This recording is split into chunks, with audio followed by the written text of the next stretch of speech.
In Greek mythology, the Algea were a group of goddesses who personified grief and sorrow.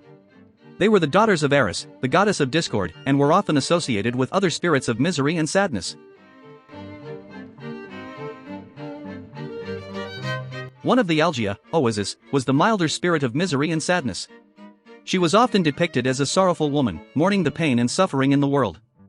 Oizys was a constant companion to those who were feeling the weight of their troubles, offering her empathetic presence in times of need. Another Algea, Penthos, was the god of mourning and lamentation.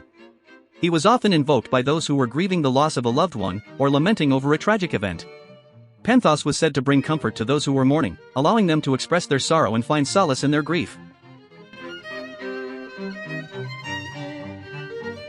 The Algea were said to be the opposite of Hedone, the goddess of pleasure, and the Kharites, the goddesses of joy.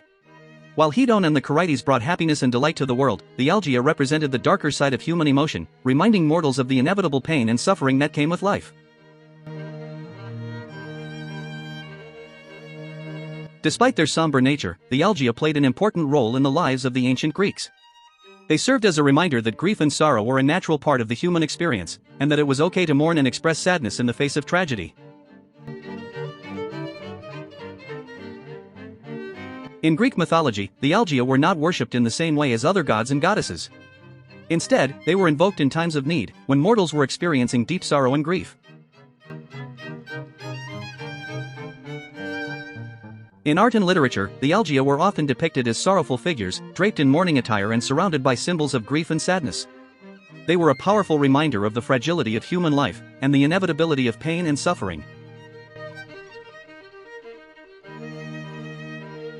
While the Algea were not as well known as some of the other gods and goddesses of Greek mythology, they played an important role in shaping the way the ancient Greeks understood and coped with grief. By personifying sorrow and mourning, the Algea offered mortals a way to process and express their emotions during times of hardship and loss.